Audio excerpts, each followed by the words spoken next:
Hi guys, आज की इस वीडियो में हम लोग एक्सप्लेन करने वाले children in the another world level 2 cheat power के एपिसोड नंबर 1 को। स्टार्ट करते हैं आज की वीडियो। एपिसोड की स्टार्टिंग में आपको रॉयल कैपिटल को दिखाया जाता है जिसका नाम पेरुमा होता है। यहाँ पर डेमी ह्यूमंस को ह्यूमन के द्वारा काम कराया जाता है और डेमी ह्यूमंस की जो इज्जत है वो ह्यूमन के आगे बिल्कुल नहीं होती। लोग उनसे भर भर के काम कराते हैं, लेकिन यहाँ पर एक आदमी ऐसा भी होता है जो इन दोनों के डिफरेंस को बिल्कुल नहीं मानता। तो इसका नाम बानेजा होता है जो हमारी मेन कहानी का प्रोटैगनिस्ट होता है। ये अपने डेमी ह्यूमन साथी से कहता है कि आप लोगों ने बहुत काम कर लिया, अब जाकर आप आराम कीजिए। तो यहाँ पर ये उनकी तनख्वाह भी उनको समय पर दे देता है, जिसे देखने के बाद उसके असिस्टेंट भी कहती है कि आप इसको रख लीजिए क्योंकि ये बानेजा का लास्ट जो है आंसर होगा। तो यहाँ पर जो बानेजा के पीछे जो और लोग होते हैं वो बानेजा को देखकर चिढ़ जाते हैं कि वो डेमी ह्यूमंस के साथ इतना फ्रेंडली कैसे हो सकता है। लेकिन तभी यहाँ पे हमको दिखाया जाता है जो बानेजा है वो एक लाइट की तरह चमकने लगता है जो काफ़ी खतरनाक होता है भाई। और इसके पीछे उसके असिस्टेंट कहती है वो फिर से भाग गया लगता है। लेकिन तभी हम देखते जो बानेजा है वो एक अनदर दुनिया के अंदर टेलीपोर्ट हो जाता है। एक लुच्चा सा आदमी उससे पूछता है कि हमने आपको बुलाया है ताकि आप डार्क आर्मी से लड़ सके। बानेजा कहता है लेकिन तुमने मुझे यहाँ क्यों बुलाया? तो यहाँ पे वो बताता है कि डार्क आर्मी काफ़ी टाइम से हमारे साथ फाइट कर रही है हमारे कैपिटल पे और हम चाहते हैं कि आप हमें उससे बचाइए। लेकिन तब यहाँ पर जो है एक भेड़ आती है और कहती है इस कोले पे अपना हाथ तो रखिएगा। लेकिन बानेजा डर जाता है और वो भेड़ ज़बरदस्ती उसका हाथ उस पर रखवा देती है। तभी एक बढ़िया सा चार्ट उसके सामने प्रकट हो जाता है जिसमें बानेजा के लेवल दिखाया जाता है, जिसे देखकर वो भेड़ भी घबरा जाता है। अरे इतना कमज़ोर आदमी, इसने तो हमारा पूरा स्पेल बर्बाद कर दिया, लुच्चा कहीं का। तभी यहाँ पे जो बानेजा है वो कहता है अरे यार मैंने कहा था कि मैं पहले एक ऑर्डिनरी गाय हूँ। लेकिन तभी हमें एक दूसरा आदमी दिखाया जाता है जिसे दूर से स्पेल कास्ट वालों ने बुलाया था और इसका लेवल भी कुछ ज़्यादा ही अच्छा होता है। और तभी यहाँ पे हमें दिखाया जाता है ये लेवल 99 का होता है जो इसके पास डिवाइन पावर होती है। तभी यहाँ पर वो देखते हैं बानेजा का लेवल जो बिल्कुल रत्ती के बराबर होता है और वो कहता है अच्छा ये बनेगा हीरो, मेरे सामने ये ज़ीरो है, ज़ीरो का ज़ीरो। तब यहाँ पे बताया जाता है जो बाकी सारी मेड है वो कहती कि क्या आप हमारे हीरो बनोगे? तो यहाँ पर वो मान जाता है। लेकिन बानेजा कहता है मुझे घर कौन छोड़ेगा भाई। लेकिन तब यहाँ पे जो हीरो है वो राजा के साथ होता है। राजा कहते तुम्हारा स्वागत है, आज से तुम्हारी पार्टी शुरू, तुम ही हो जो हमें डार्क आर्मी से बचाओगे। लेकिन बानेजा को दिखाया जाता है वो कहता है सालों ने मेरे को महल में से निकाल दिया। फिर अचानक ही नेक्स्ट डे उसने उनको एक बग्गी के अंदर बैठा दिया जहाँ बानेजा होता है। बानेजा कहता है कि ये मेरे साथ ही क्यों होता है, एक ये और एक बग्गी, पता नहीं ऐसा क्यों होता है कि मैं ही हर बार ही फंस जाता हूँ। तो वो बताने लगता है कि जैसे वो राजा के पास गया तो राजा ने उसको लात मार के भगा दिया और बोलता है कि तुम टेलीपोर्टेशन का एक फेलियर हो, तुम यहाँ पर हमारी मर्ज़ी के बिना आ गए हो, हमने गलती से तुम्हें समन किया और अब तुम यहाँ से नहीं जा सकते। तो यहाँ पर वो बताते हैं कि हमने स्पेशली तुम्हें डेलावेयर फॉरेस्ट के यहाँ पर टेलीपोर्ट करने का सोचा है, मतलब ट्रांसपोर्ट करने का सोचा है और अब इससे आगे कोई बात नहीं होगी। तभी यहाँ पे जो बानेजा है वो अपने एक जहाँ उसे लेकर जा रहा होता है एक सारथी उससे बात करता है कि एकदम मुझसे बात करो, लेकिन वो मना कर देता है। तो यहाँ पे बानेजा कहता है कम से कम मुझे इस सिटी के बारे में तो बता सकते हो। तो यहाँ पर वो कुछ भी नहीं बोलता। ये देखने के बाद जो है वो भी घबरा जाता है। तो यहाँ पर तभी बानेजा कहता है क्या तुम एक कॉन्ट्रैक्ट स्लेव हो? लेकिन वो ये बात नहीं मानता। वो कहता है कि कॉन्ट्रैक्ट स्लेव ये क्या होता है? तो यहाँ पर बानेजा बताता है कि उसकी दुनिया में ऐसे लोग होते हैं जो डेमी ह्यूमन से काम करवाते हैं। तो यहाँ पर वो बताने लगता है कि हम स्लेव नहीं हैं, हम अपनी मर्ज़ी से काम करते हैं, यहाँ पर डेमी ह्यूमन और ह्यूमन दोनों ही बराबर है। यहाँ पर बानेजा कुछ और बात करने के लिए उससे कहता है, लेकिन अचानक ही वो उसका गेट लगा देता है और कहता है कि तुम चुप रहो। तो यहाँ पर जो बानेजा वो सोचने लगता है इसकी पिछली दुनिया कितनी बेकार थी और ये दुनिया काफ़ी ज़्यादा ही अलग है। यहाँ पर उसको अपना जीवन बहुत ही तरीके से जीना पड़ेगा। और तभी 20 दिनों के बाद का हमें सीन दिखाया जाता है जहाँ पे जो बानेजा है वो फाइनली डेलावेयर फॉरेस्ट पहुँच जाता है। फॉरेस्ट में पहुँचने के बाद वो बानेजा को एक बैग देता है जिसके अंदर उसके खाने पीने और रहने का कुछ सामान होता है, बट असल में ऐसा कुछ नहीं होता है। वो उससे कहता है अगर तुम्हें जिंदा रहना तो डार्क आर्मी से दूर रहना, क्योंकि हमें रूमर सुना है कि यहाँ पे डार्क आर्मी है। तो यहाँ पर वो कहता है अगर तुम जिंदा रहना चाहते हो तो फिर एडवाइस मांगो और यहाँ से भाग जाओ। तो यहाँ पर जो ऐसा करने के बाद बानेजा उसे थैंक यू कहता है कि आपने मेरे को यहाँ तक छोड़ा, शुक्रिया।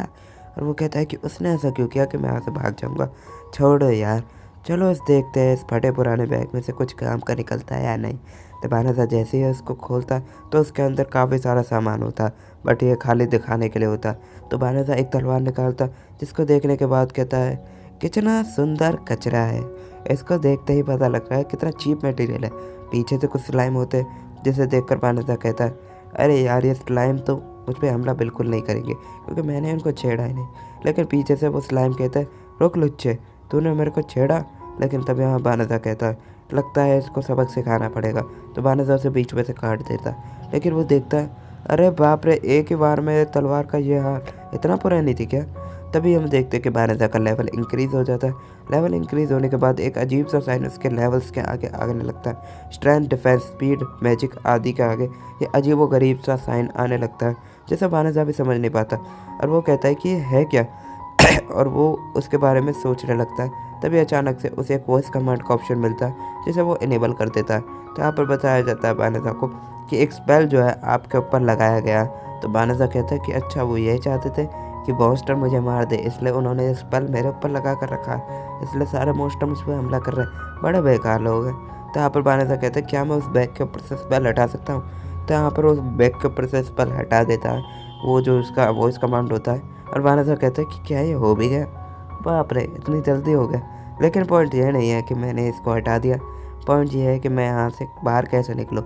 तो बानेजा फिर से डेलवेजा फॉरेस्ट के अंदर जाने लगता है। लेकिन तभी उसका वॉइस कमांड कहता है, अलर्ट अलर्ट, यहाँ पर बहुत ज़्यादा खतरनाक मॉन्स्टर रहने वाले हैं, तो आप अंदर बिल्कुल नहीं जा सकते। और अब मॉन्स्टर लिटरली इतने खतरनाक हो सकते हैं कि आपका चड्डी गिली कर देंगे। मतलब देख सकते हो कितने खतरनाक। तो गाइज यहाँ पर मैं थोड़ा फनी करने की कोशिश कर रहा हूँ, तो प्लीज़ बने रहना। तो यहाँ पे वो बताता है कि शायद मैं कुछ भी नहीं कर सकता। नहीं, ऐसा तो कुछ भी नहीं है। तो यहाँ पर तभी दिखाया जाता है कि एक प्यूरिफिकेशन मैजिक होता है जिसमें उसकी 1/3 पावर यूज़ हो जाती है, मतलब 1/3। और वो जैसे प्यूरिफिकेशन मैजिक को करता है तो यहाँ पर पूरा का पूरा जंगल जो है हिल जाता है। अब बानेजा कहता है, लगता है कुछ भी नहीं बदला। लेकिन अचानक से उसका लेवल पानी की तरह बढ़ने लगता है। तभी हमें फर्स्ट प्रिंसेस को दिखाया जाता है जिसका नाम हमें रिवील नहीं किया गया। और यहाँ पर जब फर्स्ट प्रिंसेस है वो अपने मजिस्ट्रेट से कहने लगती है कि राजा साहब, आपने हमारे जो मेन दूसरी दुनिया से बुलाए गए आदमी को डेलावेरा फॉरेस्ट पर कैसे छोड़ दिया। राजा कहते हैं कि वो टेलीपोर्टेशन मैजिक का एक और फेलियर है, तो मेरा कोई हक नहीं कि हम इसे रखें। लेकिन तब यहाँ पर एक मैजिशियन आता और कहता है कि प्यूरिफिकेशन मैजिक हुआ है। और असल में राजा सोचता है ये प्यूरिफिकेशन मैजिक उस हीरो ने किया, बट असल में उस हीरो के पास कोई पावर नहीं होती। और राजा कहता है मुझे उससे यही उम्मीद थी। लेकिन वो मैजिशियन बताता है कि जहाँ हीरो गया वहाँ प्यूरिफिकेशन नहीं हुआ, यह प्यूरिफिकेशन हुआ बिल्कुल उसकी उल्टी साइड डेलावेरा फॉरेस्ट के अंदर। यह सुनने के बाद जो राजा और रानी वो काफ़ी ज़्यादा जो चौंक जाते हैं, मतलब राजकुमारी। तभी यहाँ पे हमको दिखाया जाता है तो हमारा जो भाई है उसका लेवल 367 हो गया, जो एक ख़तरनाक नंबर है। और उसके अभी भी आगे एक अजीब व गरीब साइन होता है जिसे हमारा भाई अब तक नहीं समझ पाया कि ये लेवल अप के साइड में एक ऐसा साइन है। तो यहाँ पर वो नोटिफिकेशन को ऑफ कर देता और अपनी पावर देखता है कि उसकी कितनी पावर यूज़ हो गई। और वो देखता है कि उसकी तो अरे बाप रे, इतनी सारी पावर अब भी बची है। वो कहता है कि मैं अभी तक इस जंगल में रहने लायक नहीं बना हूँ, तो मुझे शहर में जाने के लिए कुछ ना कुछ करना पड़ेगा। तभी जो वॉइस कमांड कहता है कि आप अपनी बॉडी का शेप चेंज कर सकते हो। तो यहाँ पर हमारा भाई जेंडर चुनने लगता है और जेंडर के बहाने से वो अपने ठरक मिटाने के लिए एक लड़की का जो है जेंडर चुन लेता है। और ठरक के चक्कर में वो कुछ ज़्यादा ही अपने आप को जो ब्लश करने लगता है और कहता है मैं इसमें बिल्कुल नहीं रह सकता। तभी वो एक लड़के का जो है जेंडर सेलेक्ट कर लेता है। और फिर उसके बाद वो सोचता है कि अब मैं शहर में कैसे जाऊँ। यहाँ पर वो एक टेलीपोर्टेशन मैजिक यूज़ करने लगता है और सोचता है शायद से वर्क कर जाए। और वो वर्क भी कर जाता है और वो शहर के अंदर आ जाता है, मतलब समझ जाओ सिटी के अंदर। तो यहाँ पर हमारा भाई सोचने लगता है ये टेलीपोर्टेशन मैजिक है ना, शायद से मैं इसका यूज़ करके अपनी दुनिया के अंदर भी जा सकता हूँ। तो यहाँ पर वो यूज़ करके अपनी दुनिया के अंदर जाने का सोचता है। लेकिन यहाँ पर ऐसा कुछ भी नहीं होता क्योंकि टेलीपोर्टेशन मैजिक एक दुनिया के अंदर ही यूज़ हो सकता है। तो यहाँ पर हमारा भाई जो है जाने लगता है गिल्ड की तलाश में। जैसे हमारा भाई गिल्ड के बाहर पहुँचता तो उससे पहले जो उसका वॉइस कमांड उससे कहता है कि यहाँ पर भी एक बहुत बढ़िया गिल्ड है। तो यहाँ पर वो उसे एक अच्छी गिल्ड के पास ले जाता है। तो यहाँ इस गिल्ड के अंदर जाकर हमारा भाई जो है रजिस्टर करने के लिए कहता है। तो यहाँ पर एक प्रिटी सी एक एल्फ होती है जिसे देखने के बाद हमारा भाई भी उसके ऊपर फिदा हो जाता है। जो सपाट वो कहता है कि क्या मैं यहाँ पर रजिस्टर कर सकता हूँ। तो यहाँ पर वो कहती है हाँ। तो यहाँ पर हमारा भाई कहता है कि अच्छा, तो ये भी मेरे गिल्ड की तरह ही है, मेरी दुनिया के गिल्ड जैसा। तो यहाँ पर हमारा भाई जो है फ्लियो के नाम से इस गिल्ड में रजिस्टर करता है क्योंकि बानेजा के नाम से वो रजिस्टर बिल्कुल नहीं कर सकता, ये नाम उसका फेमस है। तो यहाँ पर हमारा भाई फ्लियो के नाम से रजिस्टर कर लेता है, उसे उसका टैग मिल जाता है। फिर वो जल्दी से काम ढूंढता है ताकि वो कुछ कमा सके, 2 टाइम की रोटी और मकान जो है प्राप्त कर सके। इसलिए वो थोड़ा काम वाम ढूंढता है। तभी एक प्यारी बच्ची जो दो एडवेंचरस से कहती है, हे क्या आप मेरे को डेलावेरा फॉरेस्ट छोड़ दोगे? मेरे पास पैसे भी है, मैं आपकी मदद चाहती हूँ। लेकिन तब यहाँ पे जो एडवेंचरस है वो कहते हैं, हम तुम्हें डेलावेरा फॉरेस्ट बिल्कुल नहीं छोड़ सकते। वहाँ पर काफ़ी खतरनाक ही डार्क आर्मी के लोग देखे गए हैं, चाहे तुम हमें कितने पैसे दे लो। लेकिन हमारा भाई उसमें दया खाकर कहता है, हे बच्चे, पता है तुम्हें डेलावेरा फॉरेस्ट जाना है, मैं तुम्हें वहाँ बिल्कुल छोड़ दूँगा। तो यहाँ पर वो कहती है, हाँ मेरे को वहीं पर जाना है, तो प्लीज़ आप मुझे छोड़ देंगे? तो यहाँ पर वो कहता है, हाँ मैं तुम्हें छोड़ दूँगा, क्योंकि अभी मैं डेलावेरा फॉरेस्ट से ही आया हूँ। वो उससे कहता है कि मैं तुम्हें टेलीपोर्टेशन मैजिक से डेलावेरा फॉरेस्ट के अंदर छोड़ दूंगा। लेकिन बाकी सारे जो एडवेंचरर्स होते हैं वो देख कर चौंक जाते हैं कि बिगिनर लेवल पे जो टेलीपोर्टेशन यूज़ करना किसी के बस की बात नहीं है, क्या ये बच्ची को फंसा रहा है। तो ऐसा सुनने के बाद जो हमारा भाई वो डर जाता है और वो कहता है शायद टेलीपोर्टेशन मैजिक यहाँ आम नहीं है। तभी एक नाइट चलते हुए आती है और कहती है, रुको बे, क्या कर रहे हो तुम इस बेचारी बच्ची के साथ? मैं यहाँ की नाइट हूँ और तुम्हें ऐसा कोई भी हक नहीं कि तुम भी किसी बेचारी बच्ची को पकड़कर कहीं पर भी बेच दो। तो यहाँ पे हमारा भाई जो डर जाता है और कहने लगता है कि मैं तो एक आम एडवेंचरर हूँ, मैं तो बस इस बच्ची की मदद कर रहा था। तो यहाँ पर वो नाइट थोड़ा समझ जाती है और कहती है, लगता है हमें बाहर चल के बात करनी चाहिए। तो वो एक गली में आ जाते हैं जहाँ पर जो नाइट है वो कहती है कि तुम चुपचाप अपना जो स्पेल क्रिएट करो और तुमने कुछ गलत करने की कोशिश की तो मैं तुम्हें छोड़ूंगी नहीं। तो यहाँ पर हमारा भाई जो है टेलीपोर्टेशन मैजिक यूज़ करने लगता है और फाइनली वो जो है डेलावेरा फॉरेस्ट के अंदर पहुँच जाते हैं। ये चीज़ को कंफर्म करने के लिए जो उनके टीम मेंबर होते हैं वो कहते हैं कि ये पक्का डेलावेरा फॉरेस्ट ही है। यहाँ पर वो मैप के अंदर भी देखते हैं। तब यहाँ पे उनमें से जो एक लड़की आकर कहती है, आपने तो काफ़ी खतरनाक स्पेल किया है। तो यहाँ पर जो हमारा भाई कहता है कि मैं सिर्फ एक नया एडवेंचरर हूँ जो मैजिक करता है। तो यहाँ पर उनमें से जो नाइट होते हैं वो उससे माफ़ी मांगते हैं, मुझे माफ़ करिएगा। तो यहाँ पर बाकी सारी लड़कियाँ वो भी उससे माफ़ी मांगती है कि हमारी टीम की मदद से हम आपको माफ़ी मांगते हैं। लेकिन वो जो लड़कियाँ वो देखती है कि यहाँ पर तो कोई भी नहीं है।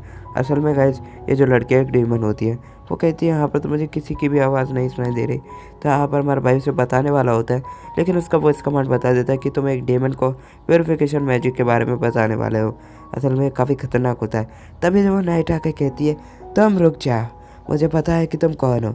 और दूसरी ओर उसकी जो सेकंड लड़की होती है जिसका नाम ब्लॉसम होता है वो कहता है, मुझे पता चल गया। और बाकी सारी लड़कियां भी अपने अपनी कमांड ले लेती है और वो कहने लगती हैं कि ये खतरनाक लड़की है और हमको पता है कि ये लड़की यहाँ पर क्यों आई है। तो यहाँ पर वो नाइट जो है बताने लगती है कि क्या तुम्हें अजीब नहीं लगा फ्लो, क्योंकि जो लड़की है वो फॉरेस्ट के अंदर अकेले आना चाहती है, वो भी इतनी छोटी बच्ची। तो यहाँ पर वो लड़की जो डरने लगती है क्योंकि उसके ऊपर तलवार तान दी होती है और लिटरली उसकी आंखों से बहुत आंसू आने लगते हैं। मैं भी इस देखकर थोड़ा सा पिघल गया, लेकिन अचानक ही उसकी स्माइल देखकर मैं भी फिसल गया। मतलब इतनी खतरनाक स्माइल के साथ वो तुरंत ही एक फेंड्रिस के अंदर ट्रांसफॉर्म हो जाती है, जैसे देखकर बाकी सारे नाइट और जो लड़कियाँ उन चारों की फट जाती है। वो कहती है फेंड्रिस कहाँ से आ गई। तो यहाँ पर जो फेंड्रिस होते वो कहती है, मैं तुम्हें कच्चा चबा जाऊँगी बिना तेल में फ्राई किए हुए। वो उनके पास एक जहर छोड़ देती है, पॉइजन टाइप, जिस पॉइजन को सूंघने के बाद जो हमारी नाइट होती है वो कहती है, मैंने इसके बारे में तो एक्सपेक्ट ही नहीं किया। वो उस नाइट के ऊपर अपना अटैक करने के लिए आती है, लेकिन मानसा उसे एक हीरो की तरह वहाँ से बचा लेता है।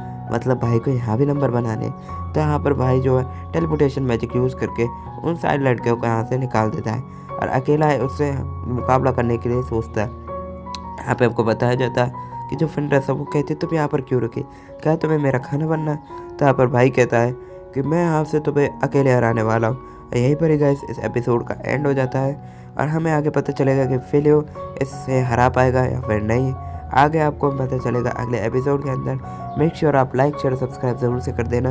मुझे पता है कि मैं डेली वीडियो नहीं डाल पा रहा क्योंकि मैं थोड़ा डिमोटिवेट हूँ और मैं थोड़ा बीमार भी हो रखा हूँ, मुझे थोड़ा जुकाम वगैरह हो रखा है, इसलिए मेरी वॉइस जो है इस तरीके से आपको सुनाई दे रही है।